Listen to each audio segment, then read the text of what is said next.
সকালবেলা কুরবানির দিন ফজরের নামাজটা পড়ে না, জোহরের নামাজটা পড়ে না কুরবানির কামের উসিলা দিয়া, আসরের নামাজ তো উনি খাইয়া এক ঘুম দিছে, খাওয়ার পরে 7 আপ খাইয়ে এক ঘুম দিছে, মাগরিবের সময় উঠছে, উঠতে আবার গোস্ত খায়, মাগরিবও পড়ে না, এশাও পড়ে না। তো উনি কুরবানি দেওয়া ছিল ওয়াজিব বিধান, তো সারাদিনের একটা ফরজ বিধান পালন করে নাই, উনি এটা কি এর কুরবানি দিছে? টাটকা গোস্ত খাই না কুরবানি, কথা বলে ঠিক কিনা?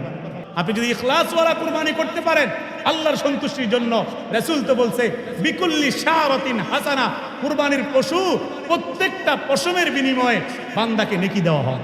সুবহান, প্রত্যেকটা পশমের বিনিময়ে। পশম একটা গরুর মধ্যে, একটা ছাগলের মধ্যে কতগুলো পশম গুনতে পারবেন? তো এটা এই সওয়াব আপনি কিভাবে পাবেন? যদি ইখলাসওয়ালা হয়, গোস্ত খাওয়ার আশা না হয়। গোস্ত তো এমনিই খাইতে পারবেন, কিন্তু তাকওয়া থাকতে হবে কার জন্য? আল্লাহ তাআলার জন্য। আল্লাহ তাআলার জন্য দিল থাকতে হবে কার জন্য? না আপনি ফ্রিজ 3টা কিনছেন, ইচ্ছা মতন একটা চিন্তা করে রাখছেন আগামী কোরবান পর্যন্ত গোস্ত দিয়ে আমার আছে না? এরকম এক কোরবানের গোস্ত আরেক কোরবানে খা, এরকম নাদান আছে না? নাই, আছে, আছে বহু জায়গা। গ্রাম অঞ্চলে কম, বিভিন্ন শহরের মধ্যে দেখা যায় গরিব মানুষ ওদের গোস্তের লেগে গেলে প্রথম দিয়া 1-2 টুকরা দিয়া, এক টুকরা টুকরা করে দিয়া, তো যাও যাও যাও, শেষ শেষ, দেওয়া শেষ। দেওয়া শেষ মানে কিটা দেওয়া শেষ? সব তো ফ্রিজে ঢুকাই নিয়েছেন আপনি, দেওয়া শেষ হলো কেমন? বাস্তব না বাস্তব? হ্যাঁ, তো এই কুরবানি তো আল্লাহর কাছে কবুল হবে। আল্লাহ তাআলা এই ধরনের লোকগুলোকে হেদায়েত দান করুক বলে না আমি। আর যদি আপনি ইখলাসওয়ালা কুরবানি করতে পারেন তো আল্লাহ তাআলা আপনাকে জান্নাতে প্রবেশ করাবেন। আল্লাহ তাআলা আপনাকে এমন জান্নাতে দিবেন যেখানে দুধ মধুর ঝর্ণা, যেখানে শরাবের পেয়ালা নিয়ে ঘুরবে অল্প বয়সী ছেলেরা। যেই শরাব খাইলে, দুনিয়ার শরাব যে মদ, এটা খাইলে তো মাথা ঘুরে, মানুষ পাগল হয়ে যায়। আল্লাহ বলে না রে বান্দা, না, লা ইউসাদ্দাউনা আনহা ওয়ালা ইউনজিফুন, এটা এমন শরাব, এটা খাইলে মাথাও ঘুরবে না, মাতালও হইতা না, এটা খাইয়া তুমি শুধু তৃপ্তি অনুভব করবা। বলেন সুবহানাল্লাহ। ওয়াফাকিহাতিন মিম্মা ইয়াতাখায়্যারুন, দুনিয়ার মধ্যে টাকার অভাবে বেশি করে হয়তো ফল খাইতে পারো নাই, শ্বশুর বাড়িতে বিবি বলছিল 5 কেজি ফল নিতে, টাকার অভাবে 2 কেজি লয়ে গেছ, বউয়ের কাছে শরম পাইছ, বাচ্চা অসুস্থ ছিল, তুমি 3 কেজি মালটা, 2 কেজি মালটা, 1 কেজি মালটাও কিনতে পারো নাই, লেবু কিনাই না, লেবু চিপ্পা শরবত খাওয়াইছো বাচ্চাকে। আল্লাহ বলে বান্দা অসুবিধা নাই, ইখলাসের সাথে তাকওয়ার সাথে আমল করতে থাকো। ওয়াফাকিহাতিন মিম্মা ইয়াতাখায়্যারুন, আমার জান্নাতে যখন আসবা দেখবা ফলের কোনো অভাব নাই। সূরা নাবা আছে হাদায়কা ওয়া আনাবা, আঙ্গুরের বাগান, ফলের বাগান, অভাব নাই। এবং এগুলো শুধু মৌসুমে না, দিনটা 24 ঘন্টা সারাক্ষণই থাকবে। এখন যেরকম লিচু, এটা কিসে? মৌসুমি ফল, কয়েকদিন পরে আবার গায়েব হয়ে যাবে, ঠিক কিনা বলে? আম 3 মাস পরে দেখবেন আবার নাই। কিন্তু জান্নাতের ফল 1 দিনের জন্য, 1 সেকেন্ডের জন্য গায়েব হবে না। বলেন সুবহানাল্লাহ। হ্যাঁ, ওয়ালাহমি তায়রিম মিম্মা ইয়াশতাহুন, আল্লাহ তাআলা আরো বলছেন যা বান্দা আমার জান্নাতের মধ্যে গোশতের অভাব হবে না। আজকে তুমি হয়তো 1 ভাগ গোশত পাইছো, তুমি কুরবানি দিয়ে 1 শরিক দিছ, হ্যাঁ তোমার কাছে কম মনে হইতেছে, এরপরে দিয়া যখন গোশত শেষ হয়ে যায়, বাজার থেকে মাসে 1 বার 2 বার হালাল টাকা, বেশি কিনতে পারো না, 1 কেজি কিনতেই কষ্ট হয়। আল্লাহ বলে না রে বান্দা, না টেনশন করিস না, আমি তোরে সবসময় এমনি রাখবো, এমন না, এই হায়াতটা অল্প কয়েকদিন তুই কষ্ট কর, যখন আমার জান্নাতে আসবি দেখবি গোশতের অভাব হবে না। তোরে প্রথম দিনে আমি মাছের বুনা গোস্ত দিয়া, মাছের বুনা টুকরা দিয়া তোরে প্রথম দিন আমি মেহমান হিসাবে মেহমানদারি করাবো। আমার ভাই কত গোস্ত খাইবেন তখন, খাইয়া শেষ করতে পারতেন। ওয়াহুরুন আইন কামসালিল লুলুল মাকনুন, ডাগর ডাগর চোখওয়ালা মুক্তার দানার মতো আল্লাহ তাআলা হুর রেডি করে রাখছেন। আজকে যদি আপনি হারাম রিলেশন থেকে বেঁচে থাকেন, পরক্রিয়া সমাজে আছে না নাই?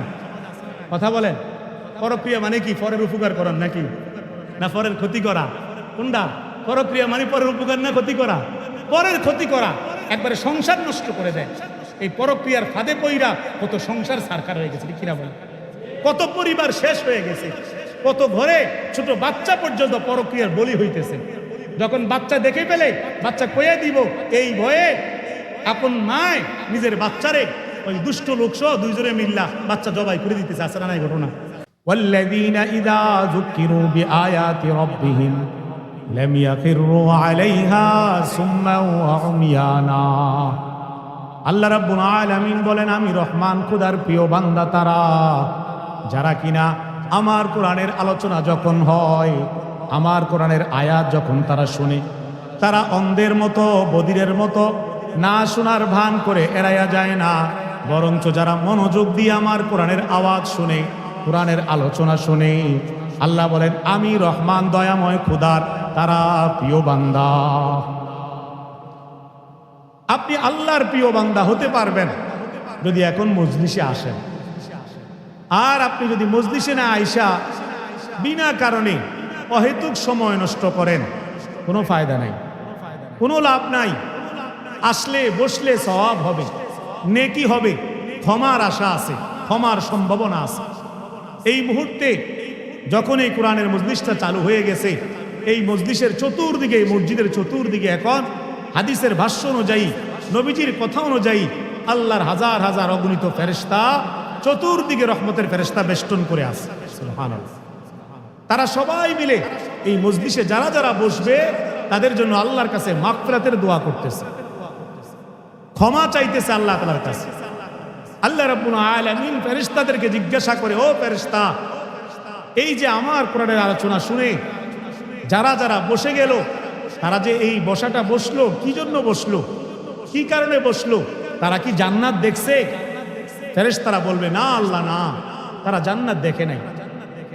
আল্লাহ তাআলা বলবেন, তাহলে যদি তারা জান্নাত দেখতো তাইলে কি করতো? তখন ফেরেশতারা জবাব দেয়, আল্লাহ, তাইলে তারা আরো বেশি মনোযোগ দিয়ে বসছে। সুবহানাল্লাহ। আল্লাহ তাআলা জিজ্ঞাসা করে, আমার বান্দারা কি জাহান্নাম দেখছে নাকি? ফেরেশতারা বলে, না। এভাবে আল্লাহ তাআলা একটা একটা করে জিজ্ঞাসা করে। আল্লাহ বলে, আমার এই বান্দারা কি আমি আল্লাহকে দেখেছে? ফেরেশতারা বলে, না। এভাবে আল্লাহ তাআলা বলে, তারা কি চায়? তখন ফেরেশতারা বলে, আল্লাহ, তারা ক্ষমা চায়। আল্লাহ তাআলা বলে, ফেরেশতারা যাও, সাক্ষী থাকো, আমি আমার বান্দাদেরকে আমার কোরআনের মজলিসে বসার কারণে আমার বান্দাদেরকে ক্ষমা করে দিলাম। সুতরাং এটা বুখারী শরীফের হাদিস। এখানে বসলে দুই একবার সুবহানাল্লাহ বললে, দুই একবার আলহামদুলিল্লাহ বললে আমল নামার মধ্যে লাভ হবে না লস হবে? কি পরিমাণ লাভ হবে! আপনি কিয়ামতের ময়দানে যখন আমল নামার খাতা আপনার হাতের মধ্যে দেওয়া হবে, আপনি সেদিন দেখতে পাবেন যে আজকের এই 21শে মে বৃহস্পতিবার আসরের পরে আপনি যে দিনের মজলিসে বসছেন, এই বসার দ্বারা আপনার আমল নামায় কি পরিমাণ সওয়াব ফেরেশতারা লিখছে আপনি কল্পনাও করতে পারবেন না, অবাক হয়ে তাকায় থাকবে। কারণ বান্দা যখন এই দিনের মজলিসগুলোতে বসে, এই ডান কাদের ফেরেশতা বান্দার আমল নামার মধ্যে অগণিত অসংখ্য সওয়াব দ্রুততার সাথে লিখতে থাকে। দ্রুততাটা কেমন জানেন? কি পরিমাণ তাড়াতাড়ি, একটা উদাহরণ দিয়ে বুঝাই। বিভিন্ন পাম্পে দেখবেন, তেলের পাম্পগুলোর মধ্যে যে তেল দেয়, যখন তেল দেওয়ার সময় মেশিনটা লাগায়, দেখবেন ওই যে মিটারের মধ্যে সংখ্যাগুলো অনেক তাড়াতাড়ি লাফায়। টাকার সংখ্যাটা কি বলেন, খুব দ্রুত টাকাটা উঠে যায়। 1000 টাকার তেল 1 মিনিটও লাগে না, কি তাড়াতাড়ি সংখ্যাটা ওঠে। এই সংখ্যাগুলো যেভাবে খুব দ্রুত উঠতে থাকে, এর চেয়ে বেশি দ্রুত আপনার আমল নামার মধ্যে যারা যারা বসছেন বসবেন, আপনার আমল নামার মধ্যে ফেরেশতারা এর চেয়ে বেশি দ্রুত সওয়াব লিখতে থাকবে। তো আমার ভাই, এজন্য মাহফিলকে অবজ্ঞা না করি, মাহফিল থেকে দূরে সরে না থাকি। আর এটা আপনার জন্য আল্লাহ তাআলার পক্ষ থেকে, আপনি রহমত পাইতে চাইলে আল্লাহর তাআলার পক্ষ থেকে একটা আদেশ, যখনই তোমরা কোরআনের আলোচনা শোনো তো মনোযোগ দিয়ে তোমরা শোনো, যাতে তোমরা রহমত পাইতে পারো। কোরআনে কারীমে আল্লাহ রাব্বুল আলামিন বলেছেন, ওয়া ইযা কুরিয়াল কুরআন ফাসতামিউ লাহু ওয়া আনসিতু লাআল্লাকুম তুরহামুন। আমার বান্দাদের সামনে যখন কোরআনের আয়াত তেলাওয়াত করা হয়, আমার বান্দারা যেন মনোযোগ দিয়ে চুপচাপ শ্রবণ করে। কেন? ওয়া আনসিতু লাআল্লাকুম তুরহামুন, যাতে করে তারা আমি আল্লাহর পক্ষ থেকে রহমত পাইতে পারে। সুবহানাল্লাহ। সুতরাং যারা বসছেন তারা নিজেদেরকে হীনমন্যতায় ভুগবেন না। আহারে, বৈশা কোনো বিপদে পড়লাম নি, কোনো বাইরে ঘুরলে না ভালো ছিল, চা দোকানে বসে থাকলে না ভালো হইতো, এখানে কেন আসলাম, ওর সময় নষ্ট হইতেছে। না না না, সময় নষ্ট হইতেছে না, বরঞ্চ আপনার সময়টাই কাজে লাগতেছে। এই মজলিসে বসাটা আপনার জন্য কাজে লাগতেছে। এটা অত্যন্ত ফায়দা হইতেছে। এটা আপনি এই জগতে বুঝবেন না, পরের জগতে ঠিকই বুঝবেন। হাসরের মাঠে আমলনামা যখন দিবে তখন ঠিকই বুঝবেন। মনে রাখবেন একটা জিনিস, 4 জিনিসের দিকে তাকায়া থাকলেও সওয়াব হয়। কয় জিনিস বলেন? 4টা জিনিসের দিকে তাকায়া থাকা ইবাদত, সওয়াব। 1 নাম্বার, আপনি যদি আল্লাহর কোরআনে কারীমের দিকে খালি তাকায়া থাকেন, পড়ার দরকার নাই, কি করেন? তাকায়া থাকেন, তারপরেও সওয়াব আছে না নাই? কথা বলেন। কোরআনে কারীমের দিকে শুধু তাকায়া থাকলেই আপনি পড়তে পারেন না, কিন্তু আপনি কোরআনে কারীমের কপিটা খুলে এমনি অক্ষরের দিকে তাকায় আছেন, অক্ষরগুলো দিয়ে তাকাইয়া আর ভাবতেছেন, হায় এই কোরআন, এটা আমার মালিকের কোরআন, এটা আমার আল্লাহর কোরআন। আপনি যদি এভাবে কোরআনে কারীমের দিকে মহব্বতের নজরে তাকায়া থাকেন, তো এই তাকায়া থাকলে মহব্বতের সাথে আপনার আমলনামার মধ্যে সওয়াব লেখা হতে থাকে। 2 নাম্বার, এই যে আল্লাহর ঘর মসজিদ অথবা যে বাইতুল্লাহ, সৌদি আরবে যে আল্লাহর যে ঘরটা আছে, কালো গিলাফওয়ালা যে কালো ঘর, আল্লাহর ঘর, অথবা আল্লাহর যে কোনো ঘরের দিকে, মসজিদের দিকে যদি আপনি নেক নজরে তাকায়া থাকেন আর ভাবেন, হায় এটা আমার মালিকের ঘর, এখানে আমার মালিকের সেজদা হয়, এখানে আল্লাহর কোরআন তেলাওয়াত হয়, এখানে আল্লাহর বান্দারা চোখের পানি ফেলে, এখানে আল্লাহর বান্দারা জিকির করে, এখানে আল্লাহর বান্দারা আল্লাহ তাআলার জন্য সেজদা দেয়, এটা আমার মালিকের ঘর, এটা ইবাদতের ঘর। এরকম মহব্বত নিয়ে যদি আল্লাহর ঘরের দিকে একটু তাকাইয়া থাকেন আপনি, তাও আপনার আমলনামার মধ্যে সওয়াব লেখা হইতে থাকে। কয়টা বললাম? 2 জিনিস বললাম। হ্যাঁ, কোরআনে কারীমের দিকে তাকাইয়া থাকলে সওয়াব, আল্লাহর ঘরের দিকে তাকাইয়া থাকলে সওয়াব। 3 নাম্বার, পিতামাতার চেহারার দিকে নেক নজরে যদি তাকাইয়া থাকেন, যে হায় এটা আমার মা, ইনি আমার বাবা, এই 2 জন আমার আব্বা আম্মা, আমার কত প্রিয়, তারা কষ্ট করছে, আমার মা আমাকে কত কষ্ট করে লালন পালন করে বড় করছে, আমার বাবা কত কষ্ট করে আমাকে মানুষ করছে, টাকা পয়সা দিয়া লেখাপড়া করাইয়া, এরা আমার বাবা মা। এরকম যদি মহব্বতের সাথে নেক নজরে তাকান, আমলনামার মধ্যে সওয়াব তো লেখা হতেই থাকবে, আপনি হজের সওয়াব পেয়ে যাবেন। জবান খুলে বলেন না সুবহানাল্লাহ। হজের সওয়াব পাবেন, হজের। আপনি একবার হজ করতে গেলে আপনার 6 থেকে 7 লাখ টাকা দরকার, কিন্তু আপনি আপনার বাবা মার দিকে নেক নজরে তাকাইলেই বিনা পয়সায়, বিনা ভিসায়, বিনা পাসপোর্টে, বিনা পরিশ্রমে আপনি একটা কবুল হজের সওয়াব পাইয়া যান। এর চেয়ে বড় সৌভাগ্য আর কি হইতে পারে? হ্যাঁ, করাচির হজরত তকি উসমানী, আল্লামা জাস্টিস তকি উসমানী, উনার ভাই হচ্ছে আল্লামা রফি উসমানী, তারা 2 ভাই, যোগ্য আলেম দ্বীন, অনেক বড় মাপের আলেম, অনেক বড় ব্যক্তি তারা। হাজার হাজার বই যার আছে, আল্লামা তকি উসমানীর বই বাজারে অভাব নাই। আল্লামা তকি উসমানী এবং রফি উসমানী, তাদের আব্বা ছিলেন আল্লামা আহমদ শফি। বাংলাদেশের যিনি আহমদ শফি, উনি না, মারিফুল কোরআনের যিনি ব্যাখ্যা লিখছেন, আল্লামা আহমদ শফি যিনি তাফসির লিখছেন, সেই আহমদ শফি রহিমাহুল্লাহ, এই তাদের আব্বা ছিলেন। খেয়াল করে শুনেন আমার ভাইয়েরা, আল্লামা তকি উসমানী এবং রফি উসমানী, তাদের আব্বা সহ তারা 3 জনের জন্য তারা পাসপোর্ট ভিসা বানাইছে, হজে যাবে, সব রেডি। আর আগামী 2 সপ্তাহ পরে তারা কোথায় যাবে? হজের দিকে। আমি কিতাবের মধ্যে পড়ছি, তাদের জীবনের মধ্যে আপনার হজে যখন যাবে সব রেডি, বাবা এবং 2 ছেলে জীবনের প্রথম হজে যাবে। ঘটনাক্রমে আল্লামা তকি উসমানের আব্বা আল্লামা আহমদ শফি রাহিমাহুল্লাহ হজে যেদিন যাবে তার 1 সপ্তাহ আগে অসুস্থ হয়ে গেছে। কি হয়ে গেছে বলেন? অসুস্থ হয়ে গেছে, একবারে বিছনায় পড়ে গেছে। 2 ভাই মিলে বাবার দেখাশোনা করতেছে। এখন হজের যেদিন নির্দিষ্ট তারিখ, মনে করেন বৃহস্পতিবারে ফ্লাইট যাওয়ার কথা, কিন্তু বাবাকে বিছানায় রেখে 2 ভাই হজে যায় নাই। বাবার খবর নাই, বাবা খুব অসুস্থ। কিছুদিন পরে, আরো 1 সপ্তাহ পরে গিয়া, গলা টানে কার, একটু সাউন্ডটা কমাই দাও। আরো 1 সপ্তাহ পরে গিয়া, ঠিক আছে 1 সপ্তাহ পরে গিয়া আল্লামা আহমদ শফি রাহিমাহুল্লাহ সুস্থ হয়েছে। সুস্থ হওয়ার পরে যখন দেখলেন হজের টাইম ওভার হয়ে গেছে, টাইম পার হয়ে গেছে, উনি উনার দুই ছেলেকে বললেন, বাবা তোমরা হজে গেলে না কেন? তোমাদের তো কোনো সমস্যা ছিল না, আমি না অসুস্থ, তোমরা চলে যাইতা, আশা করছো তোমরা।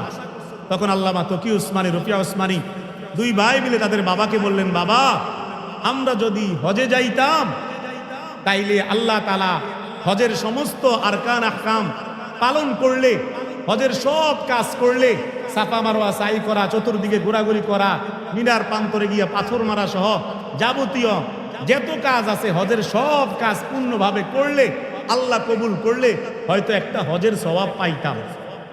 কথা খেয়াল করেন। কিন্তু আমরা যে হজে যাই নেই, আপনার দেখাশোনা করছি, আপনি অসুস্থ, আপনার দিকে নেক নজরে তাকাইয়াছিলাম, আপনার দিকে তাকাইয়া চোখের পানি ফেলে দোয়া করছি, আপনার মহব্বতে বাংলাদেশ আপনার পাকিস্তানে পড়েছিলাম। তো আল্লাহ তাআলা তো রাসূলের মাধ্যমে বলেছেন, কোন উম্মত যদি, আল্লাহর কোন বান্দা যদি, নবীর কোন উম্মত যদি বাবা মার দিকে নেক নজরে তাকায়, আল্লাহ কবুল হজের সওয়াব দেয়।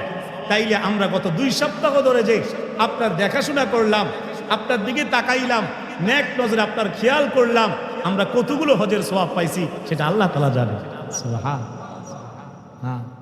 তো আমার ভাইরা, আজকে তো আমাদের সমাজের মধ্যে আমাদের ছেলেরা বাবা মায়ের সাথে ভালো আচরণ করে না, করে বলে দুর্ব্যবহার করে, বাবা মাকে দাম দেয় না, বাবা মার কথার মান্য করে না, মন যা চায় তা করে, উশৃঙ্খল পরিবেশে উশৃঙ্খল চলাফেরা করে, যার যেমনি মন চায় এভাবেই চলে, নফস যেটা বলে নফসের কথা মতো চলে, আল্লাহর কথা মতো বান্দা চলে না। তো আমার ভাই বলতেছিলাম, কথা লম্বা হয়ে যাইতেছে, অন্য প্রসঙ্গে আমি মূল আলোচনায় ঢুকতে পারতেছি না আমার ভাইয়েরা। তাইলে 3 নাম্বার যেটা বললাম, পিতামাতার চেহারার দিকে তাকিয়ে থাকাটাও কি ইবাদত? ইবাদত কিনা? 4 নাম্বার, একজন দিনদার হক্কানি আলেমে রব্বানি, একজন আলেম যিনি শরীয়তের জ্ঞান রাখেন, এমন একজন আলেমের দিকেও যদি আপনি নেক নজরে তাকায়া থাকেন, তাইলেও কি হয়? আমলনামার মধ্যে সওয়াব লেখা হয়। তাইলে এই মজলিসের মধ্যে ওলামায়ে কেরাম বয়ান করতেছে, করবে, আপনি মজলিসে আসলে ওলামায়ে কেরামের চেহারার দিকে তাকাইয়া আল্লাহর কথা শুনবেন, নবীর কথা শুনবেন, এর দ্বারা কি সওয়াব হবে কি হবে না? কথা বলেন, সওয়াবের দরকার আছে না নাই? কথা বলেন। পরকালে গেলে, মৃত্যুর পরে আপনি টের পাইবেন এক একটা সওয়াবের কি পরিমাণ প্রয়োজন। আজকে তো আর বোঝা যায় না, আজকে তো আমরা দুনিয়া নিয়ে ডুবে আছি, আখিরাতের চিন্তার কোনো খবর নাই, সবাই যার যার মতো করে দুনিয়ার মজা নিয়ে ডুবে আছি, যার কারণে মৃত্যু যে হবে, পরকাল যে আছে, চলে যে যাইতে হবে, এই চিন্তা ফিকির কারো মধ্যেই নাই আমার ভাইয়েরা। এজন্য প্রথম কথা হিসাবে, ভূমিকা হিসাবে আমি কথাগুলো বললাম, যারা যেখানে আছেন অনর্থক সময় নষ্ট না করে সময়টাকে দাম আমরা মাইকেল কি বলা এরকম টানে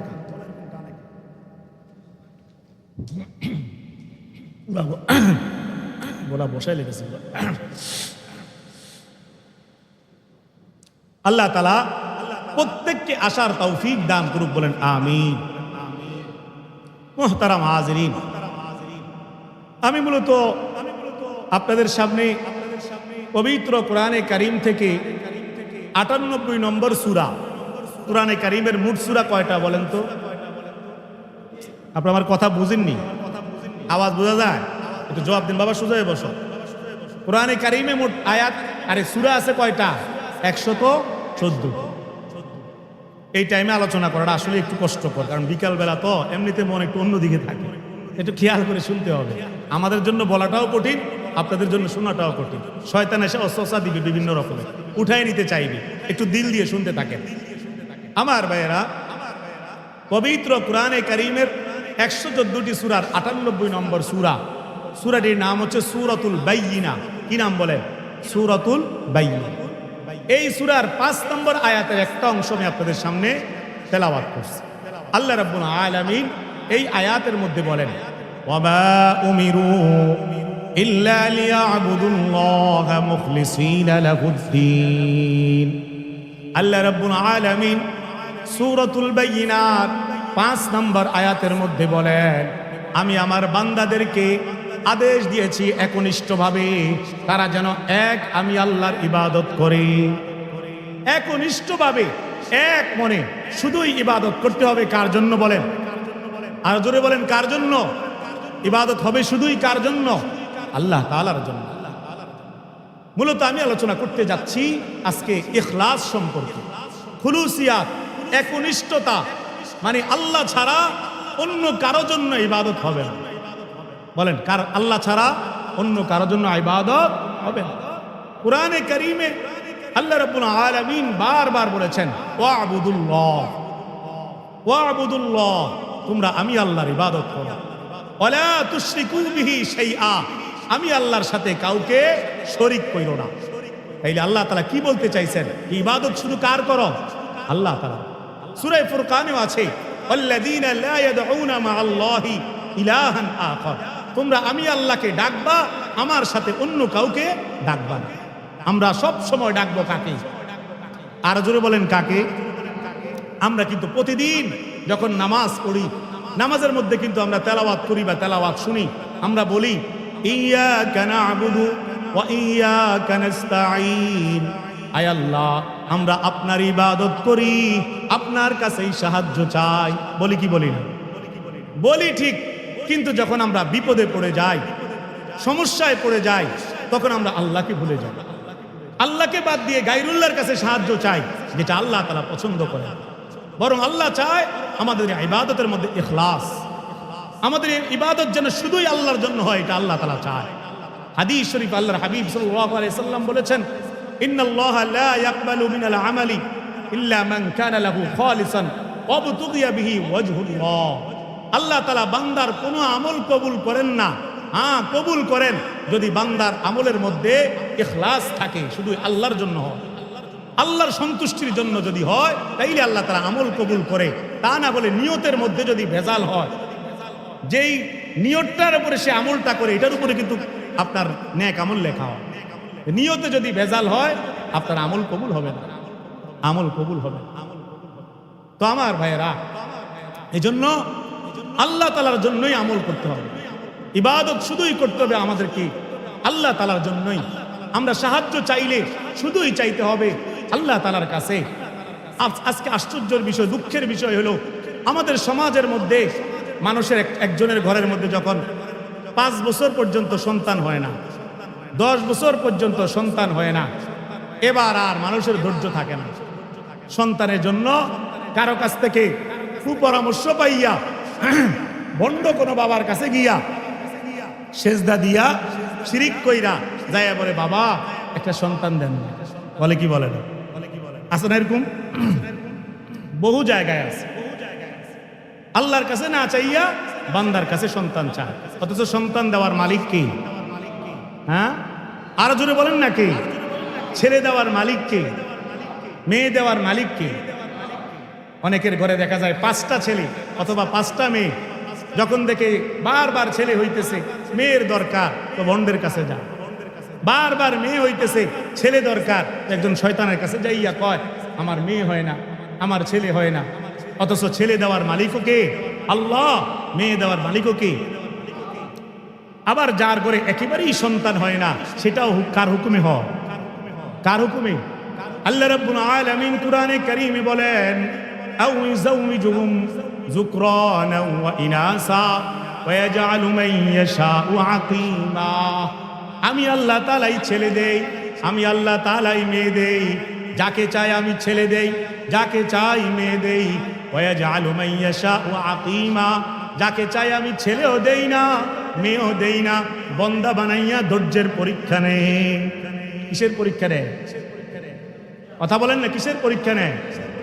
ধৈর্যের পরীক্ষা আল্লাহ তাআলা শুধু আমাদেরকে নেন না আগেও নিছেন? আমাদেরকে শুধু নিতেছেন না আগেও নিছেন? আগের জাতির থেকে আল্লাহ তাআলা ধৈর্যের পরীক্ষা নিছেন, নবীদের থেকে আল্লাহ তাআলা ধৈর্যের পরীক্ষা নিছেন। আমার ভাই হযরত ইব্রাহিম আলাইহিস সালাতু ওয়াস সালাম 10-20 বছর না, 30-40 বছর না, 60-70 বছর পর্যন্ত পার হয়ে গেছে, ওনার ঘরে একটা সন্তান হয় না। তারপরেও তিনি শুধুই চাইছে কার কাছে? একটু জবান খুলে বলেন, কার কাছে চাইছে? কুরআনে কারীমে আছে, হযরত ইব্রাহিম নবী ইব্রাহিম আলাইহিস সালাতু ওয়াস সালাম আল্লাহর কাছে দোয়া করছে বারবার, রব্বি হাবলি মিনাস সালিহিন, রব্বি হাবলি মিনাস সালিহিন। আয় আল্লাহ, আমাকে একটা নেককার সন্তান দেন না, আমাকে একটা নেককার সন্তান দেন। বারবার দোয়া করছে। কোরআনে কারিমে আরো আছে, আল্লাহ তাআলার কাছে তিনি এভাবে দোয়া করছে, রব্বি জাআলনি মুকিমাস সালাতি ওয়া মিন যুররিয়াতি। আয় আল্লাহ, আমাকে এমন নেককার সন্তান দেন যেই সন্তান নামাজ কায়েমকারী হবে, নামাজ প্রতিষ্ঠাকারী হবে। আল্লাহ আমাকে এমন একটা নেককার সন্তান দেন, এমন একটা নেককার সন্তান দেন। এভাবে বারবার আল্লাহ তাআলার কাছে দোয়া করছে। 20 বছর, 50 বছর, 70, 80 বছর হয়ে গেছে। 100 বছরের কাছে যখন হয়ে গেছে, আল্লাহ তাআলা এরপরে গিয়া নবী ইব্রাহিমের দোয়া আল্লাহ তাআলা কবুল করছে। আল্লাহ তাআলা জানায়া দিলেন, ফাবাশশারনাহু বিগুলামিন হালিম। যাও জিব্রাইল, যাও আমার দোস্ত ইব্রাহিম নবীকে সুসংবাদ দিয়ে দাও, খুব শীঘ্রই তার ঘরে নেককার সন্তান আসতেছে। সুবহানাল্লাহ। ইব্রাহিম নবীর 2 জন বিবি ছিল, 2 জন স্ত্রী ছিল, একজনের ঘরেও সন্তান ছিল না। আল্লাহ রাব্বুল আলামিনের যখন ইচ্ছা হয়েছে, সিদ্ধান্ত হয়েছে, আল্লাহ রাব্বুল আলামিন 2 জন বিবির ঘরেই সন্তান দিছেন, 2 জনের ঘরেই 2টা ছেলে দিছেন। শুধু ছেলে না, 2টাকেই আল্লাহ তাআলা নেককার বানাইছেন, 2 জনকেই নবী বানাইছেন। একজনের নাম ইসমাঈল জবিহুল্লাহ, আরেকজনের নাম নবী ইসহাক। ইসমাঈল জবিহুল্লাহ তিনি তো সেই নবী যাকে ইব্রাহিম নবী কুরবানি দেওয়ার জন্য প্রস্তুত করছেন। যখন জিজ্ঞাসা করছেন, হে আমার সন্তান, ইয়া আবাতি ইফআল মা তুমার, তুমি কি বলতে চাও, আল্লাহ তাআলার আদেশ তোমাকে জবাই করতে হবে। তিনি বললেন, সাতাজিদুনি ইনশাআল্লাহু মিনাস সাবিরিন। ও আব্বা, আল্লাহ যদি আদেশ দিয়ে থাকে, আপনি দেরি কইরেন না, আমি আল্লাহর আদেশে আমি জবাই হইতে রাজি আছি, আমি জবাই হইতে রাজি আছি। সেই ইসমাঈল জবিহুল্লাহ যিনি ছুরির নিচে পর্যন্ত চলে গেছে, যাদের উসিলায়, যে ইসমাঈল আলাইহিস সালাম এবং ইব্রাহিম নবীর এই বরকতের কারণে, কুরবানির ঐতিহাসিক কাহিনীর কারণে এই কিছুদিন পরে আল্লাহ হায়াত দিলে আমরা কুরবানি করব। ঠিক কিনা বলেন আমার ভাই? তাইলে ইব্রাহিম আলাইহিস সালাম শত বিপদের মধ্যে সাহায্য চাইছেন কার কাছে? আরো জোরে বলেন। তো আমরা ইবাদত করব কার? একটু কথা বলেন না। সাহায্য চাইব কার? কিন্তু আমরা একটু বিপদে পড়লে আমরা আল্লাহকে চিনি না, আমরা মানুষের কাছে, দুনিয়ার মানুষের কাছে আমরা সাহায্য চাই, দুনিয়ার মানুষের কাছে ছুটে যাই, আল্লাহকে ডাকি না। যদি আমরা রাত গভীরে আল্লাহ তাআলাকে ডাকতাম, আল্লাহ তাআলা বলেন, ও বান্দা, ইন আতাইতানি লাইলান আতাইতুকা লাইলান ওয়া ইন আতাইতানি নাহারান আতাইতুকা নাহারান। বান্দারে, তুই যদি রাত গভীরে আমাকে ডাক দিতি, রাতের বেলায় আমি আল্লাহ তোর কাছে ছুটে আসতাম, রাতের বেলায় আমি তোকে যা চাইতি তা দিয়ে দিতাম, ক্ষমা চাইলে ক্ষমা করে দিতাম, তুই রিজিক চাইলে তোকে রিজিক দিয়ে দিতাম, সাহায্য চাইলে সাহায্য দিতাম। তুই যদি রাতের বেলা না পারস, দিনের বেলা যদি সাহায্য চাস, আমি দিনের বেলায় তোকে সহযোগিতা করার জন্য দিনের বেলায় ছুটে আসব। আমার ভাই, আমাদের তো আল্লাহর উপর বিশ্বাস নাই, আল্লাহর উপর পরিপূর্ণ আস্থা নাই, আমাদের ঈমান দুর্বল, আমাদের ইখলাস ঠিক নাই, আমাদের খুলুসিয়াত ঠিক নাই, যার কারণে আমরা আল্লাহর কাছে সাহায্য না চাইয়া কার কাছে সাহায্য চাই? মানুষের কাছে সাহায্য চাই। হ্যাঁ আমার ভাই, দেখেন আমরা যে আমল করি, প্রত্যেকটা আমলের মধ্যেই এটা আল্লাহর জন্যই হইতে হবে, এক আল্লাহর জন্য হইতে হবে। কেননা আপনারা সবাই জানেন প্রসিদ্ধ হাদিস, ইন্নামাল আমালু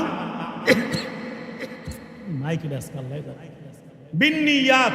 প্রতিটা আমল নির্ভরশীল কিসের উপরে? নিয়তের উপর। কিসের উপরে বলেন? নিয়তের উপরে নির্ভরশীল। যে যা নিয়ত করে, ওয়া ইন্নামাল ইমরিইম মা নাওয়া, যে যা নিয়ত করে সে তাই পাবে। আপনি যে নিয়ত করবেন সেই হিসাবে আপনার আমলনামার মধ্যে সওয়াব অথবা গুনাহ লেখা হবে। এই যে কিছুদিন পরে কুরবানি আসতেছে, কুরবানি করবেন আপনারা, আল্লাহ তাআলা প্রত্যেকটা বান্দার দিলের খবর জানে কি জানে না? কথা বলেন। হ্যাঁ, কে গোশত খাওয়ার নিয়তে কুরবানি দিবে, কে আল্লাহর সন্তুষ্টির জন্য কুরবানি দিবে, এটা আল্লাহ তাআলা জানে না? হ্যাঁ, তো আফসোস, হাজারো মানুষ আজকে দেখেন নামাজ পড়ে না, ফজরের নামাজ পড়ে না, জোহর আসর মাগরিব এশা পড়ে না, অথচ নামাজ পড়া এটা ফরজ। নামাজ পড়া কি বলেন? ফরজ। কুরবানি দেওয়া কি? ওয়াজিব। অবশ্যই কুরবানি দেওয়া জরুরি, কিন্তু নামাজ পড়া তার চেয়ে বেশি জরুরি, ঠিক কিনা বলেন? নামাজ পড়ে না এক ওয়াক্ত, কিন্তু সবচেয়ে বড় গরু কিনা সবাইকে দেখায়, দেখো আমরা গরু কত বড়। তা আল্লাহকে দিলের খবর জানে না? কথা বলেন, জানে কি জানে না? হ্যাঁ, ওই ইখলাস কোথায়? কোথায় তার বান্দার ইখলাস? অথচ আল্লাহ রাব্বুল আলামিন কোরআনে কারীমের মধ্যে বললেন, লা ইয়ানালাল্লাহু লুহুমুহা ওয়ালা দিমাউহা ওয়ালাকিন ইয়ানালুহুত তাকওয়া মিনকুম। ও বান্দা, তোমরা যে কুরবানি পশু জবাই করো, তোমাদের কুরবানির পশুর রক্ত কিংবা গোশত আমি আল্লাহর কাছে যায় না। ওয়ালাকিন ইয়ানালুহুত তাকওয়া মিনকুম, কার হৃদয়ে কদ্দুর আল্লাহ ভীতি, আমি আল্লাহর প্রতি কদ্দুর কার মহব্বত, আমি আল্লাহ শুধু সেটা দেখি। তোমাদের রক্ত গোশতের আমার কোনো প্রয়োজন নাই। কে আমার জন্য কুরবানি করলা, কার ভিতরে কতটুকু ইখলাস আছে, কার নিয়তটা কি, আমি সেটার উপর তোমাদেরকে সওয়াব দেই। কথা বুঝছেন? তাইলে আমাদের ইখলাস কোথায়? আমাদের ইখলাসের অবস্থা কি? আমাদের নিয়তের অবস্থাটা কি? আজকে সারা পৃথিবীর মানুষ শান্তি চায়, হ্যাঁ শান্তি চায়, কিন্তু শান্তি পায় না। কেন শান্তি পায় না? কারণ ইখলাসওয়ালা আমল নাই। নামে আমল আছে, নামে আমল আছে, কিন্তু আমলের মধ্যে ইখলাস নাই। নামাজ পড়তে আসে কোন রকম তাড়াহুড়া, কি বলেন? হ্যাঁ, কুরবানি করে গোশত খাওয়ার জন্য, হজে যায় মানুষ হাজী সাহেব বলবে এটার জন্য। মানে প্রত্যেকটা ইবাদতের মধ্যেই কিছু না কিছু ভেজাল আছে না নাই? আল্লাহ তাআলা তো বললেন কোরআনে কারীমের মধ্যে যে যদি বান্দা যদি নেক আমল করে, আমলে সালেহ করে, আমি বান্দাকে সুন্দর একটা জীবন দান করব। কোরআনে কারীমে আছে, আল্লাহ বলছেন, মান আমিলা সালিহাম মিন যাকারিন আও উনসা ফালানুহইয়ান্নাহু হায়াতান তাইয়্যিবাহ। আপনাদের কি বিরক্ত লাগতেছে নাকি? এলোমেলো হয়ে গেল কোনো মাহফিল? মনে হয় যে কেমন যেন একটা সভার ভিতরে যারাই আছেন একটু আগায় বসে। আল্লাহ রাব্বুল আলামিন কোরআনে কারীমের মধ্যে বলছেন, যদি আমার কোনো বান্দা বান্দি ঈমানের সাথে নেক আমল করে, আমি আমার সেই বান্দা বান্দিকে একটা সুন্দর জীবন দান করব, সুন্দর হায়াত দান করব, সুন্দর জীবন তাকে আমি দান করব। কিন্তু আমাদের নেক আমল থাকতে হবে, ইখলাসওয়ালা তাকওয়াওয়ালা আমল থাকতে হবে। আজকে আফসোস, আমল আছে নামে, কিন্তু আমলের মধ্যে রুহানিয়াত নাই। আল্লাহ তাআলা বললেন নামাজ পড়তে হবে খুশুখুজুর সাথে, আল্লাযীনা হুম ফি সালাতিহিম খাশিউন। আল্লাহ তাআলা বলছেন বিনয়ের সাথে নামাজ আদায় করার জন্য, সুন্দরভাবে নামাজ আদায় করার জন্য, একেবারে একাগ্রতার সাথে নামাজ আদায় করার জন্য। কিন্তু দেখা যায় নামাজের মধ্যে অস্থিরতা, নামাজের মধ্যে দুনিয়ার পেরেশানি, নামাজের মধ্যে টাকা পয়সার হিসাব, দোকানদারির হিসাব। তো আমলে সালেহ হইল কিভাবে? এটা এটা আমলে সালেহ হইল কিভাবে? আমলে সালেহ যে করে তাকে বলা হয় নেককার। তা আপনি নেককার হইলেন কিভাবে? কথা বুঝেন না আমার ভাই?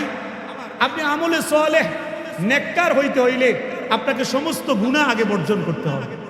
তাইলে আপনি তো মনে করেন যে 4-5টা মোটা মোটা নেক আমল করেন, আপনি মনে নেককার না।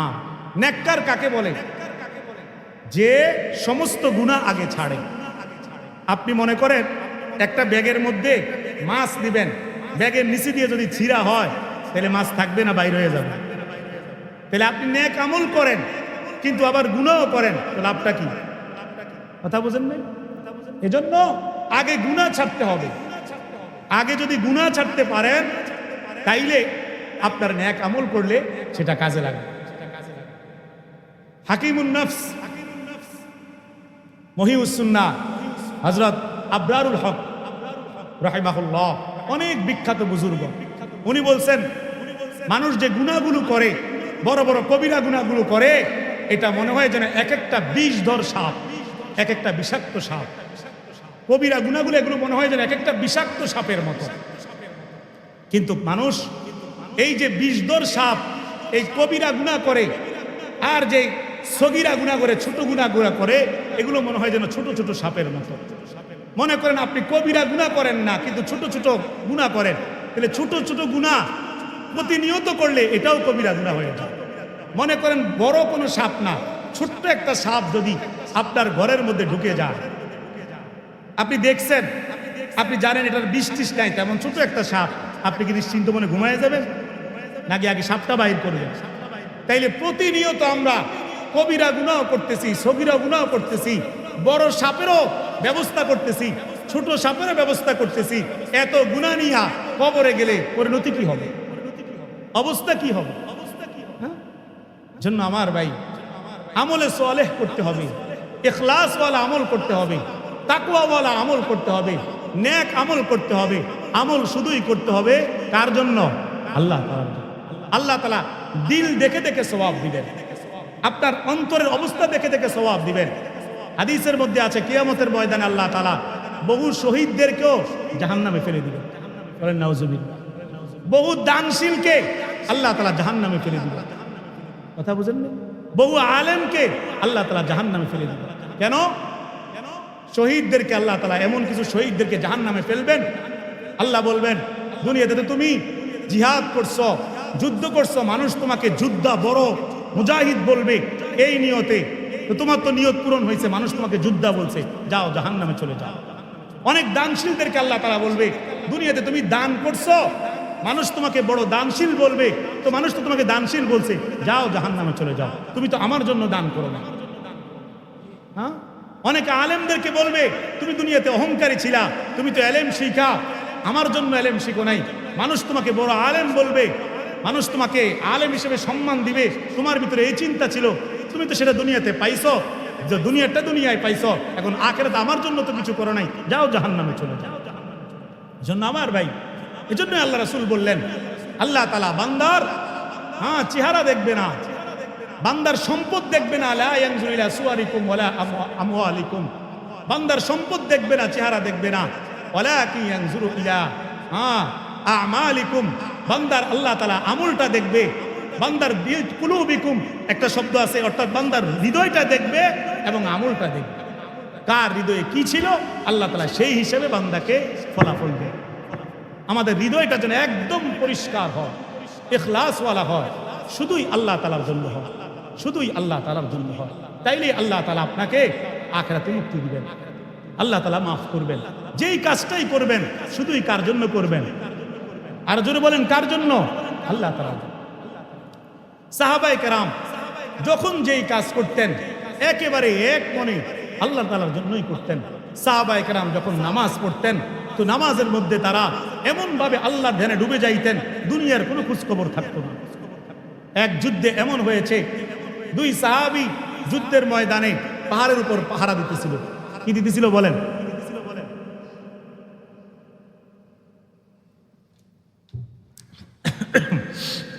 পাহারা দিতেছে। দূর থেকে শত্রু বাহিনী দেখে ফেলছে, দূর থেকে রাতের বেলা।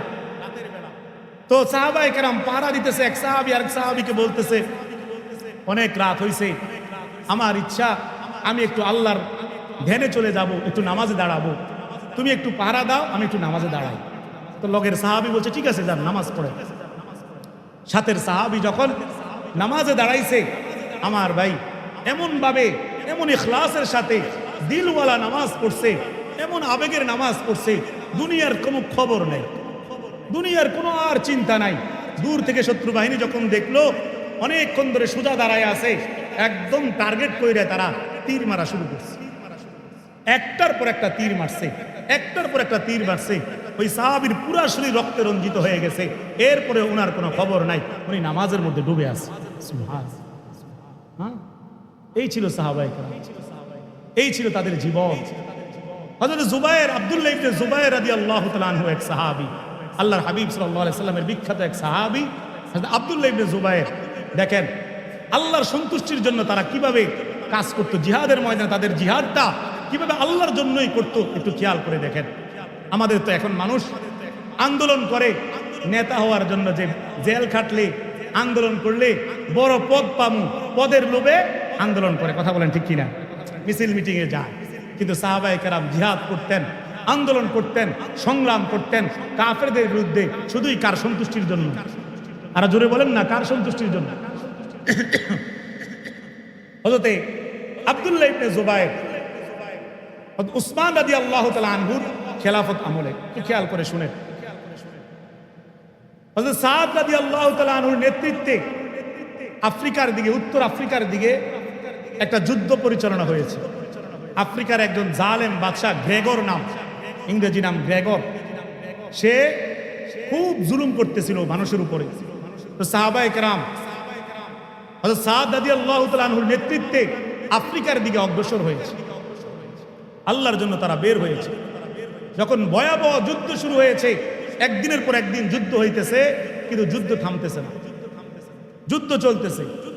কাফেরদের রাজা, আফ্রিকার সেই রাজা প্রত্যেক দিন সবাইকে দিক নির্দেশনা দিতেছে, যাও এভাবে যুদ্ধ করো, এভাবে যুদ্ধ করো, এভাবে দিক নির্দেশনা দিতেছে।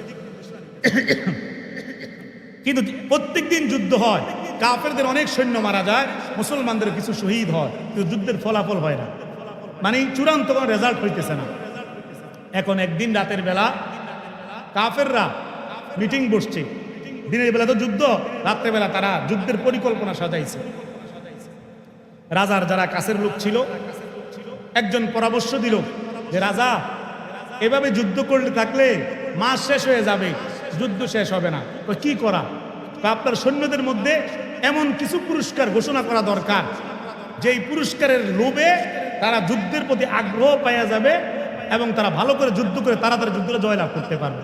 কথা বুঝতেছেন? তাহলে কি পুরস্কার ঘোষণা করা যায়?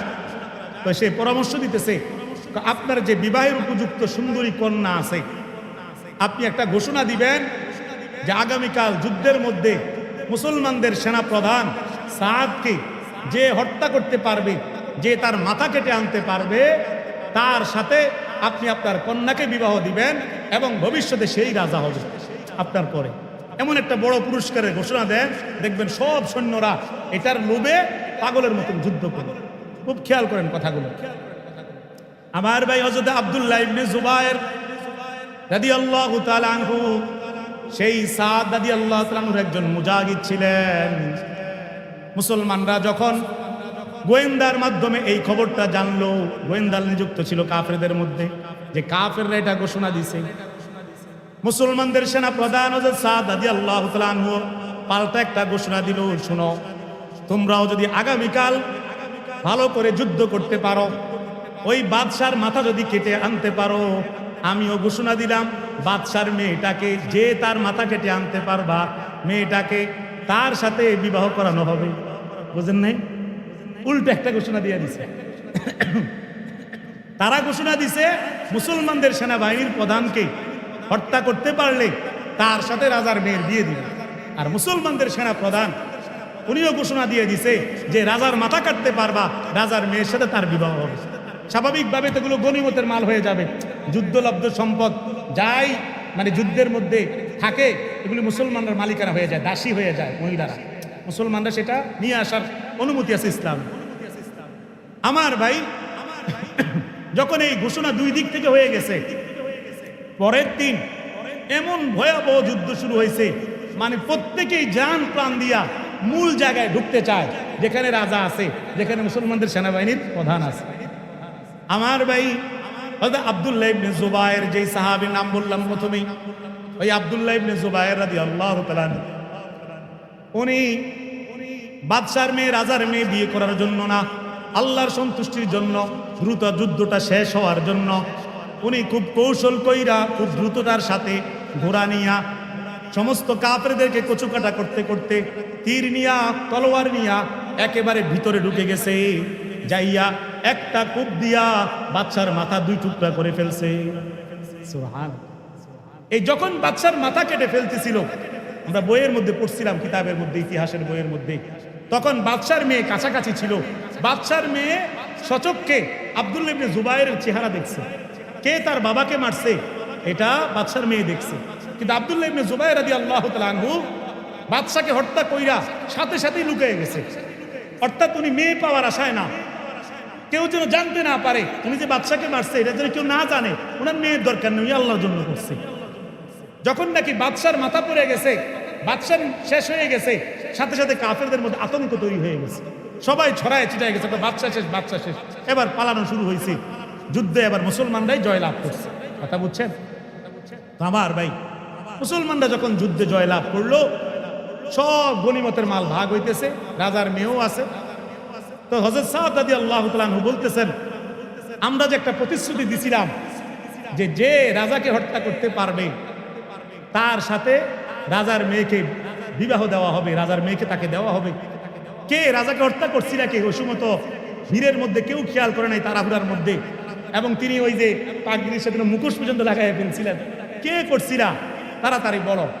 তো মুসলমানরা তার মিথ্যা কথা কন্যা মানুষ না। আমগো সমাজে তো মনে করেন, যদি আপনি বলেন আমার কাছে 1000 টাকা আছে, এটা কার? তো কয়েকজন এ কবুকিটা আমার দেন।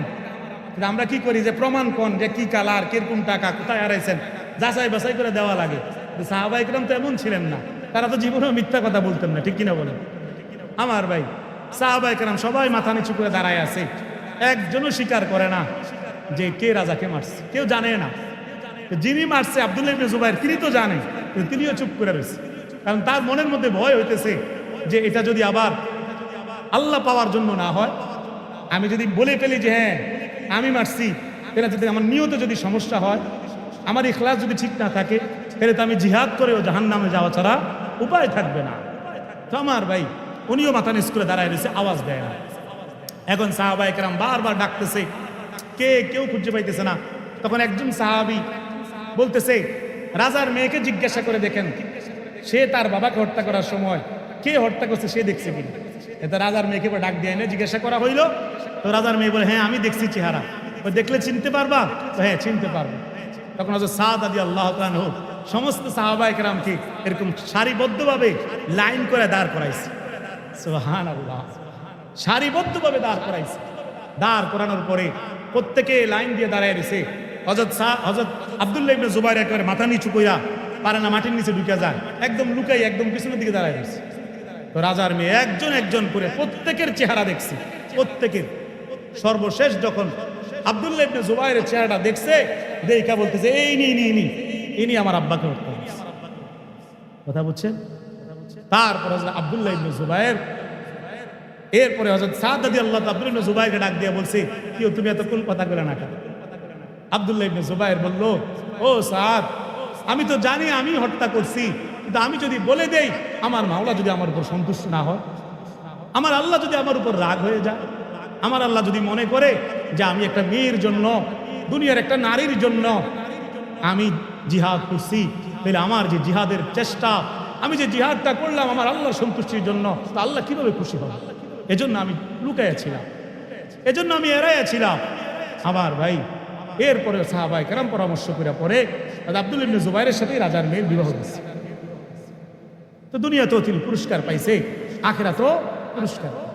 এজন্য আমার ভাই, আমাদের মধ্যেও যেন এই যে সামনে কুরবানির মৌসুম আসতেছে, কুরবানি হবে, এরকম যেন ইখলাস থাকে। ইখলাস কি থাকে বলেন? ইখলাস। যে আমাদের কুরবানির পশুটা জবাই হবে শুধুই কার জন্য? বলেন না কার জন্য? আরে আমাদের প্রতিটা ইবাদত হবে কার জন্য? কুল ইন্না সলাতি ওয়া নুসুকি ওয়া মাহইয়ায়া ওয়া মামাতি লিল্লাহি রাব্বিল আলামিন। আমাদের জীবন, আমাদের মরণ, আমাদের কুরবানি, আমাদের নামাজ, সব কিছু হবে শুধুই কার জন্য? আরো জোরে বলেন, কার জন্য? আমাদের আল্লাহ যদি সন্তুষ্ট হয়ে যায় তাইলে আর কিচ্ছুর প্রয়োজন নাই, আর আল্লাহ যদি অসন্তুষ্ট হয়ে যায় দুনিয়া পাইলেও আমাদের কোনো লাভ না, ঠিক কিনা বলেন? কারণ কিয়ামতের ময়দানে আমাদের সন্তান সম্পদ এগুলো কোনো কাজে আসবে না। আল্লাহ তাআলা দেখবে বান্দার কলবে সালিম, পরিচ্ছন্ন একটা আত্মা, কার দিলটা আল্লাহর জন্য ছিল, আল্লাহ তাআলা তাকেই জান্নাত দান করবে। ইয়াউমা লা ইয়ানফাউ মালুন ওয়ালা বানুন ইল্লা মান আতাল্লাহা বিকলবিন সালিম। সেদিন কিয়ামতের মাঠে আল্লাহ তাআলা সন্তান সম্পদকে দেখবেন না। আপনার কয়টা ছেলে ছিল, কয়টা টাকাওয়ালা, কয়টা বিদেশওয়ালা, আপনার কয়টা বাড়ি ছিল, কয়খানি সম্পদ ছিল, আল্লাহ এগুলো দেখবেন না। আল্লাহ দেখবে আপনার অন্তরটা কেমন ছিল, আল্লাহর জন্য ছিল কিনা, নামাজ আপনি আল্লাহর জন্য করতেন কিনা, হজ আপনি আল্লাহর জন্য করতেন কিনা, রোজা আপনি আল্লাহর জন্য রাখছেন কিনা, কুরবানি শুধুই আল্লাহর জন্য করছিলেন কিনা, আল্লাহ এটা দেখবে। ইল্লা মান আতাল্লাহ বিকলবিন সালিম। পরিচ্ছন্ন আত্মাটা যদি আল্লাহ তাআলা পেয়ে যায়, তাইলে আল্লাহ বলবে, যা বান্দা যা, জান্নাতের মধ্যে প্রবেশ কর। আত্মা যদি আপনার পরিষ্কার পায়, আল্লাহ জান্নাতে পাঠায়। আরে কিয়ামতের ময়দান তো সেটা অনেক পরের কথা। আপনার যেদিন ইন্তেকাল হবে, আপনার মৃত্যুর দিনই আল্লাহ তাআলার পক্ষ থেকে ফেরেশতা বলবে, সূরা ফজরের মধ্যে শেষের দিকে আছে, অত্যন্ত প্রসিদ্ধ আয়াত, নামাজের মধ্যে ইমাম সাহেবরা তেলাওয়াত করে। আল্লাহ তাআলা তার নেককার, ইখলাসওয়ালা, আমলে সালেহকারী, তাকওয়াবান বান্দাদেরকে মৃত্যুর সময় ফেরেশতা দিয়া এভাবে ডাক দিবে, ইয়া আইয়াতুহান নাফসুল মুতমাইন্নাহ, হে পরিচ্ছন্ন আত্মা, হে পবিত্র আত্মা, হে সুন্দর দিন, হে আল্লাহর জন্য মহব্বতওয়ালা দিন, ইরজিই ইলা রব্বিকি রাদিয়াতাম মারদিয়া, ফিরে আয়, ফিরে আয়, ফিরে আয়, আল্লাহর সন্তুষ্টি নিয়া তোর রবের দিকে ফিরে আয়, তোর আল্লাহর কাছে ফিরে আয়। মৃত্যু নিয়া ভয় পাইস না, মৃত্যু তো তোর জন্য একটা নিয়ামত, মৃত্যুর পরেই তুই জান্নাতের মজা পাবি। ফাদখুলি ফি ইবাদি ওয়াদখুলি জান্নাতি, আমার বান্দা হয়ে আয়, জান্নাতে প্রবেশ কর। মৃত্যুর দিনে আপনি সুসংবাদ আপনি শুনতে পারবেন, যদি আপনার দিলটা কার জন্য হয়, আরো জোরে বলেন কার জন্য হয়। আত্মাটা যদি নফসে মুতমাইন্না হয়, কলবটা যদি কলবে সালিম হয়, এটা জান্নাতওয়ালা কলব হবে, এটা জান্নাতওয়ালা দিল হবে, এটা জান্নাতওয়ালা মানুষ হবে। সুবহানাল্লাহ। আর যদি নফস আত্মা যদি খারাপ হয়, আল্লাহ কি করে কেউ বলতে পারে। নফস তিন প্রকার, বলেন কয় প্রকার? এই অন্তরটা কয়, আপনি মিলাই দেখেন আপনারটা কোনটা। আত্মা হইল তিন রকমের, বলেন কয় রকম? তিন রকম। একটা তো বললাম নফসে মুতমাইন্না, যেটা একেবারে পরিচ্ছন্ন, শুধুই কার জন্য? আল্লাহর জন্য হয়, যেটা যেটা সব ইবাদত করে শুধুই আল্লাহর সন্তুষ্টির জন্য। আর নফস আছে নফসে আম্মারা, আরেকটা নফস আছে নফসে লাওয়ামা। কথা বুঝছেন? হ্যাঁ, সেগুলো কি? সেটা হচ্ছে, একটা হচ্ছে নফসে আম্মারা, যেটা আপনার কাছে গুনাহও করে, নেক আমলও করে। গুনাহ করতেও মজা লাগে, নেক আমল করেও মজা, মানে গুনাহও আছে নেকও আছে। আর নফসে লাওয়ামা, যেটা শুধুই গুনাহ মজা লাগে, কোনো নেক আমলই মজা লাগে না। বলেন নাউজুবিল্লাহ। এরকম কিছু লোক আছে না নাই? এরকম কিছু দুষ্ট যুবক আছে না নাই? সারাক্ষণ নারী, সারাক্ষণ মেয়ে, সারাক্ষণ জুয়া, সারাক্ষণ আড্ডা, সারাক্ষণ মোবাইল, সারাক্ষণ দুষ্টামি, মেয়ে ছাড়া, দুনিয়া ছাড়া তার চিন্তায় কিছুই আসে না। কথা বলেন ঠিক কিনা?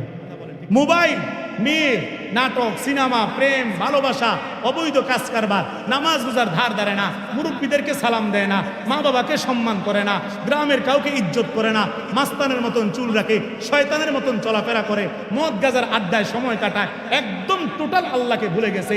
এই নফস একেবারে খারাপ নফস, দুষ্ট নফস। এই নফস জাহান্নামে যাওয়ার সম্ভাবনা বেশি। বলেন নাউজুবিল্লাহ। আর যেটা মধ্যম, নেক আমলও করে, নেক আমলও করে, আবার কি করে? গুনাহও করে ফেলে। সে যদি মৃত্যুর আগে তওবা করতে পারে, তওবা করে নেয়, তাহলে তার ক্ষমা পাওয়ার সম্ভাবনা আছে। তো মৃত্যু কোন দিন হবে আপনি আমি জানি? কথা বলেন না। মৃত্যু কোন দিন হবে আপনি আমি জানি? জানি না। তাহলে তওবা করবেন কবে? যেদিন মরবেন সেদিন। সেদিন কোন দিন আপনি জানেন নাকি? হ্যাঁ, তওবা করবেন আজকে। বলেন কবে তওবা করবেন? আজকে। যে আল্লাহ, এতদিন যা ভুল করছি আর ভুল করতাম না। যদি খালেস তওবা করতে পারেন, হ্যাঁ, একনিষ্ঠভাবে ইখলাসের সাথে, যে আল্লাহ আর গুনাহ করতাম না, আগের গুনার জন্য লজ্জিত হন, তো আশা করতে পারেন আল্লাহ গুনাহও ক্ষমা করবে, আপনাকে জান্নাতেও প্রবেশ করাবে। সুবহানাল্লাহ বলবেন না? কোরআনে কারীমে সূরা তাহরীম আল্লাহ তাআলা বলেছেন, ইয়া আইয়ুহাল্লাযীনা আমানু তুবু ইলাল্লাহি তাওবাতান নাসুহা। ও আমার ঈমানদারগণ, বান্দারা, তোমরা খালেসভাবে তওবা করো, একনিষ্ঠভাবে তওবা করো। আসা রব্বুকুম আইয়ুকাফিরু আনকুম সাইয়্যাতিকুম, যতই গুনাহ করে থাকো না কেন, পাহাড় সমান যদি তোমার গুনাহ হয়, সমুদ্রের পানি পরিমাণ যদি তোমার গুনাহ হয়, আল্লাহ তাআলা কিন্তু বান্দার হাজার পরিমাণ গুনাহ এক ফোঁটা চোখের পানি দিয়েও মাফ করতে পারে। পারে কি পারে না? হ্যাঁ, আপনি এক ফোঁটা চোখের পানি ফেলবেন আজকে, আল্লাহ 90 বছরের গুনাহ, 70 বছরের গুনাহ, 50 বছরের গুনাহ মুহূর্তে মাফ করে দিতে পারে। কারণ আল্লাহ তো বলছে লা তাকনাতু মির রাহমাতিল্লাহ ইন্নাল্লাহা ইয়াগফিরুয যুনুবা জামিআ। এরে বান্দা, আমার রহমত থেকে নৈরাশ হইও না, আমি আল্লাহ তোমার হাজার গুনাহ মাফ করে দিতে পারি। পারে কি পারে না? এই জন্য আল্লাহ রাব্বুল আলামিন বলতেছেন, এরে বান্দা, যদি খালেস তওবা করতে পারো, তাইলে আসা রব্বুকুম, আশা করতে পারো, আইয়ুকাফিরু আনকুম সাইয়্যাতিকুম, আমি আল্লাহ তোমার সমস্ত গুনাহগুলোকে মাফ করে দিব। সমস্ত গুনাহ মাফ করে দিবে কি করলে? তওবা করলে, খালেস তওবা, ইখলাসের সাথে তওবা হবে। ওয়ায়ুদখিলাকুম জান্নাতিন তাজরি মিন তাহতিহাল আনহার, এবং আমি আল্লাহ দয়া করে তোমাদেরকে জান্নাতের মধ্যে প্রবেশ করাবো, যেই জান্নাতের চতুর্দিকে ডানে বামে দুধ মধুর ঝর্ণাগুলো প্রবাহিত। আমার ভাই, একবার যদি সেই জান্নাতের মধ্যে ঢুকতে পারেন, তাইলে দেখতে পাবেন আল্লাহ তাআলা কত মজা সেখানে রাখছেন। কুরআনে কারীমে সূরা ওয়াকিয়া পড়ে দেখেন, আল্লাহ তাআলা জান্নাতের সৌন্দর্য বর্ণনা করেছেন। আল্লাহ রাব্বুল আলামিন বলেন, আলা সুরুরিম মাউদুনা মুত্তাকিইনা আলাইহা মুতাকাবিলিন। যদি আমার বান্দা ইখলাসের সাথে তাওবার মাধ্যমে নেক আমল চালায়া যায়, একবার যদি জান্নাতে প্রবেশ করে ফেলে, আমার বান্দাকে আমি স্বর্ণ মুক্তা খচিত দামি এক চেয়ারের মধ্যে বসায় দিব। আমার বান্দার মাথায় কোনো টেনশন থাকবে না, নিশ্চিন্ত মনে সে সেই দামি স্বর্ণ মুক্তার চেয়ারের মধ্যে এরকম হেলান দিয়ে বসে থাকবে। ইয়াতুফু আলাইহিম উলদানুম মুখাল্লাদুন বিআকওয়াবিন ওয়া আবারিক ওয়া কাসিম মিন মাঈন। আমার বান্দার ডানে বামে অল্প বয়সী কিশোর ছেলেরা ঘুরবে জান্নাতের শরাবের পেয়ালা নিয়া, বলবে খাবেন নাকি? সুবহানাল্লাহ, জান্নাতের শরাবের পেয়ালা থাকবে, শরাবের পেয়ালা। আপনি যদি ইখলাসওয়ালা কুরবানি করতে পারেন আল্লাহর সন্তুষ্টির জন্য, রাসূল তো বলছে বিকুল্লি শারাতিন হাসানা, কুরবানির পশু প্রত্যেকটা পশমের বিনিময়ে বান্দাকে নেকি দেওয়া হয়। সুবহান, প্রত্যেকটা পশমের বিনিময়ে। পশম, একটা গরুর মধ্যে, একটা ছাগলের মধ্যে কতগুলো পশম গুনতে পারবেন? তো এটা এই সওয়াব আপনি কিভাবে পাবেন? যদি ইখলাসওয়ালা হয়, গুস্ত খাওয়ার আশা না হয়। গুস্ত তো এমনিই খাইতে পারবেন, কিন্তু তাকওয়া থাকতে হবে কার জন্য? আল্লাহ তাআলার জন্য। আল্লাহ তাআলার জন্য দিল থাকতে হবে কার জন্য? না আপনি ফ্রিজ 3টা কিনছেন, ইচ্ছা মতন একবার চিন্তা করে রাখছেন আগামী কোরবান পর্যন্ত গুস্তটি আমার আছে না? এরকম এক কোরবানের গুস্ত আরেক কোরবানে খা, এরকম নাদান আছে না? নাই, আছে, আছে বহু জায়গা। গ্রাম অঞ্চলে কম, বিভিন্ন শহরের মধ্যে দেখা যায় গরিব মানুষ ওদের গুস্তের লেগে গেলে প্রথম দিয়া 1-2 টুকরা দিয়া, এক টুকরা করে দিয়া, যাও যাও যাও, শেষ শেষ, দেওয়া শেষ। দেওয়া শেষ মানে কিটা? দেওয়া শেষ, সব তো ফ্রিজে ঢুকাই নিয়েছেন আপনি। দেওয়া শেষ হলো কেমন?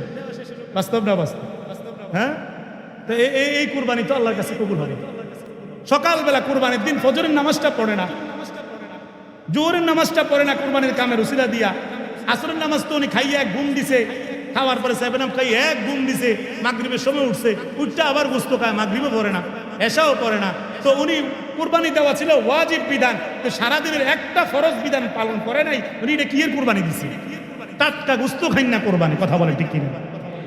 আল্লাহ তাআলা এই ধরনের লোকগুলোকে হেদায়েত দান করুক, বলে না আমিন। আর যদি আপনি ইখলাসওয়ালা কুরবানি করতে পারেন, তো আল্লাহ তাআলা আপনাকে জান্নাতে প্রবেশ করাবেন। আল্লাহ তাআলা আপনাকে এমন জান্নাতে দিবেন যেখানে দুধ মধুর ঝর্ণা, যেখানে শরাবের পেয়ালা নিয়ে ঘুরবে অল্প বয়সী ছেলেরা। যেই শরাব খাইলে, দুনিয়ার শরাব যে মদ, এটা খাইলে তো মাথা ঘুরে, মানুষ পাগল হয়ে যায়। আল্লাহ বলে না রে বান্দা, না, লা ইউসাদ্দাউনা আনহা ওয়া লা ইউনজিফুন।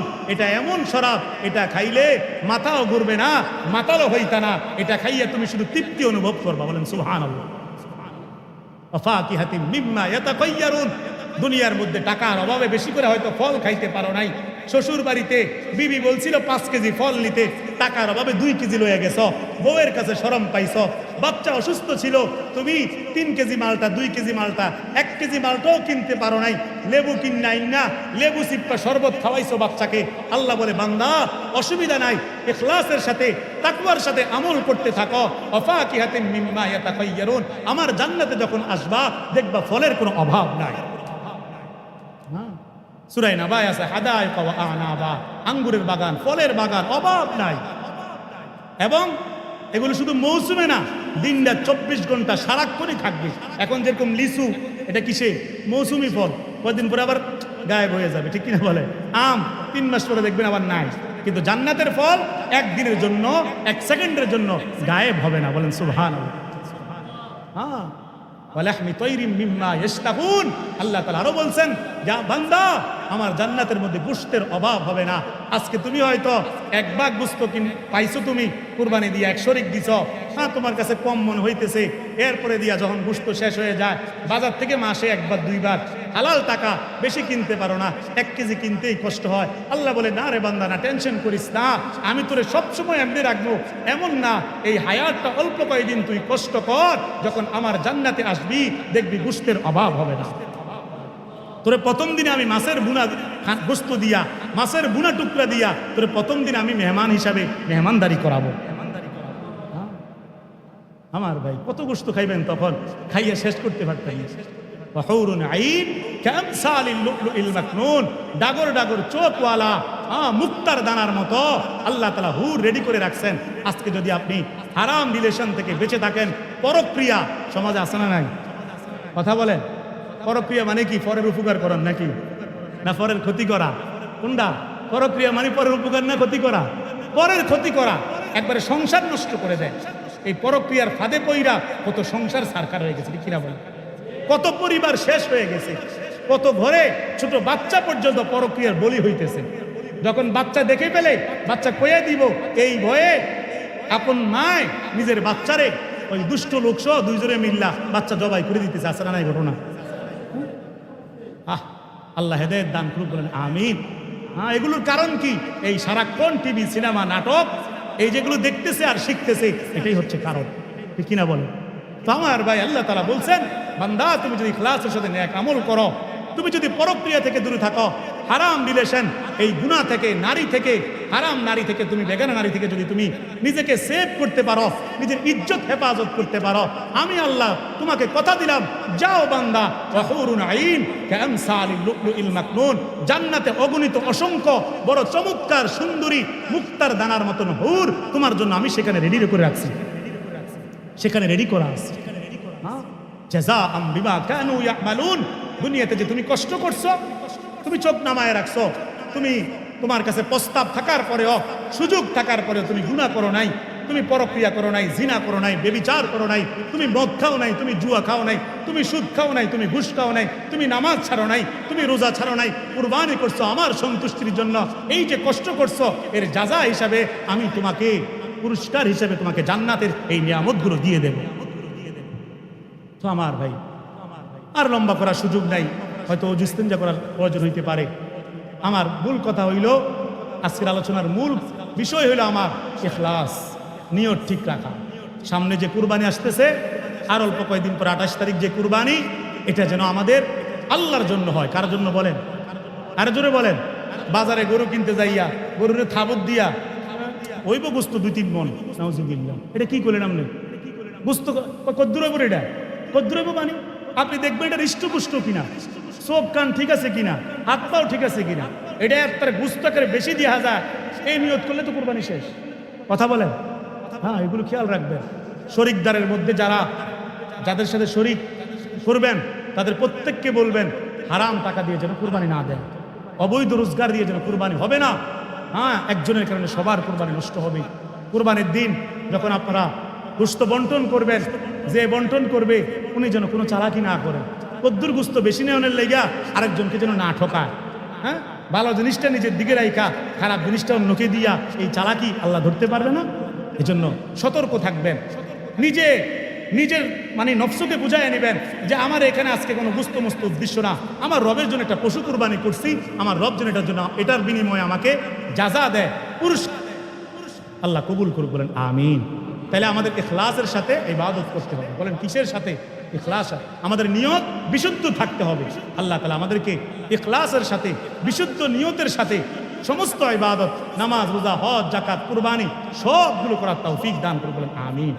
হ্যাঁ, এক বেটা হজে গেছে, হজের মধ্যে যাইয়াও তওয়াফ করে, এমন ঘুরে ঘুরে তওয়াফ করে, এমন সময় এর মেয়ে ফোন দিছে, হ্যাঁ আপনার ভিডিও কলে কইতেছে, ঢাকায়, পুরান ঢাকার, কয় মা আর 3 চক্কর দিলেই আমি হাজি হয়ে যাবো। কয় চক্কর দিলে? মানে ওটা হাজি হয়ে যাবে। তাহলে ওটা হাজি হইবেন নিয়তে হজে গেছে, এই হজ কবুল হবে? কথা কর না। বিয়ের অনুষ্ঠানের মধ্যে টাকা দিতে আসছে, তো টাকা যখন দিতে যায় তো তখন হ্যার নামটা লিখছে মনে করেন রমজান আলী, সেটা যায় কি লেখলি, কি হয়েছে? হাজি রমজান আলী লেখ। আরে বাপরে, মানে ওনার নাম লোক হাজি লিখলো না কেন? অর্থাৎ উনি হাজি হওয়ার নিয়তে হজ করছে, এখন সবাই ওনাকে হাজি বলতে হবে। কথা বুঝেন না? এই ধরনের নিয়ত যেন আমাদের না হয়। আল্লাহ তাআলা আমাদেরকে আল্লাহর সন্তুষ্টির জন্য সব ইবাদত করার তৌফিক দান করুক, বলেন আমিন। আমি আমার আলোচনা এখানেই শেষ করতেছি। কোনো কথা মনে কষ্ট হয়েছে আপনারা দোয়া করবেন। হ্যাঁ, এটা আনসিজনের মাহফিল, আন টাইম, আসরের পরে আসলে মন খুলে কথা বলা যায় না। প্রথমে মাইকও ডিস্টার্ব ছিল, এখন একটু ঠিক হয়েছে। আল্লাহ তাআলা যেন এই মাহফিলকে কবুল করে, আজকের এই আয়োজনকে কবুল করে। আজকে যিনি আমাদের এই মাহফিলের আয়োজন করছেন, ওই যে আপনার ইমন ভাই, অত্যন্ত মহব্বতের মানুষ, কোরআনের আয়োজন একটা ইউটিউব চ্যানেল চালায়, হ্যাঁ আমাদের অনেক মহব্বতের মানুষ ইমন ভাই, উনি আজকে আয়োজনটা করছে। আল্লাহ তাআলা ভাইয়ের এই মেহনত, আরো যুবকরা যারা মেহনত করতেছে, আপনারা যারা করছেন বুদ্ধি পরামর্শ দিয়ে, সবার এই সব কিছু আল্লাহ তাআলা কবুল করুক, বলেন আমিন।